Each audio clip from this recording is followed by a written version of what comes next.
बिस्मिल्लाहिर्रहमानिर्रहीम। अस्सलाम वालेकुम वरहमतुल्लाहि वबरकातुहू।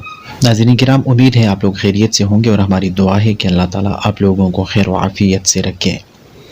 नाज़रीन किराम, आप लोगों से गुजारिश है कि हमारे इस यूट्यूब चैनल को सब्सक्राइब करना मत भूलिएगा। अल्लाह खुश रखे, आमीन। क़ैद नाहक़ से छुटकारे का नबवी नुस्ख़ा।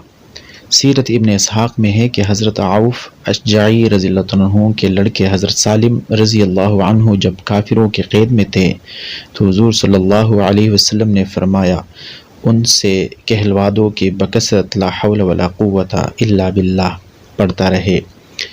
एक दिन अचानक बैठे बैठे उनकी क़ैद की बेड़ियाँ खुल गईं और ये वहाँ से निकल भागे। उन लोगों के एक ऊँटनी हाथ लग गई जिस पर सवार हो लिए।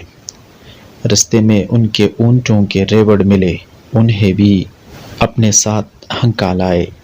वो लोग पीछे दौड़े लेकिन ये किसी के हाथ न लगे।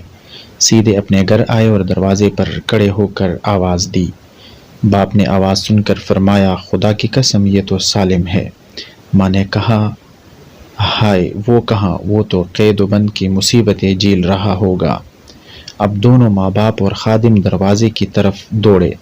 खोला देखा तो उनके लड़के हज़रत सालिम रज़ियल्लाहु अन्हु हैं और तमाम अंगनाई ऊँटों से भरी पड़ी है। पूछा कि ये ऊँट कैसे हैं? उन्होंने वाक़या बयान किया तो फरमाया, अच्छा ठहरो, मैं हुज़ूर सल्लल्लाहु अलैहि वसल्लम से इनकी बाबत मसला दरियाफ़्त कर आऊँ। हुज़ूर सल्लल्लाहु अलैहि वसल्लम ने फरमाया, ये सब तुम्हारा माल है, जो चाहो करो। वीडियो देखने के लिए बहुत बहुत शुक्रिया। आप लोगों से गुजारिश है कि हमारे इस छोटे से गरीब से यूट्यूब चैनल को सब्सक्राइब करना मत भूलिएगा। अल्लाह खुश रखे। अल्लाह हाफिज़।